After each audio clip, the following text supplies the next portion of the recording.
વડોદરા શહેરના કારેલીબાગ વિસ્તારમાંથી નશીલા પદાર્થોનો મોટો જથ્થો ઝડપાયો છે। કારેલીબાગ મચ્છીપીટ નાકા પાસે એસઓજીની ટીમે મોદી હાઉસના ત્રીજા માળે રેડ કરી મોટી કાર્યવાહી હાથ ધરી હતી। પોલીસે સ્થળ પરથી 58.700 ગ્રામ મેફેડ્રોનનો જથ્થો કબજે કર્યો છે। કબજે કરાયેલા મુદ્દામાલની કુલ કિંમત 1.96 લાખ જેટલી છે। સાથે જ કેશ, મોબાઈલ ફોન અને વજન કાંટો સહિતની ચીજો પણ પોલીસે જપ્ત કરી છે। આ કાર્યવાહી દરમિયાન મોહમ્મદ રફીક ઇકબાલ મલેક નામના ઈસમને પોલીસે રંગે હાથે પકડી પાડ્યો હતો। પ્રાથમિક તપાસમાં બહાર આવ્યું છે કે આરોપી પોતાના ઘરમાં જ એમડી ડ્રગ્સ છુપાવી રાખતો અને છૂટક વેચાણ કરતો હતો। આ કેસમાં ડ્રગ્સ સપ્લાય કરનારા એક અન્ય શખ્સ હાલ વોન્ટેડ છે અને તેની શોધખોળ પોલીસ દ્વારા ચાલુ છે। કારેલીબાગ પોલીસ સ્ટેશને આ મામલે NDPS એક્ટ હેઠળ ગુનો નોંધ્યો છે।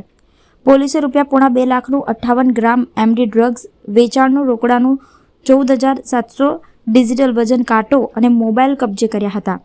આ ડ્રગ્સ કોની પાસેથી મળ્યું હતું અને મેળવ્યું હતું અને કેટલા સમયથી ધંધો કરતો હતો તેની પોલીસે તપાસ શરૂ કરી છે। આ ઉપરાંત તેની પાસે નિયમિત કોણ ડ્રગ્સ લેવા આવતું હતું તેની પણ પૂછપરછ માટે રિમાન્ડની તજવીજ હાથ ધરી છે।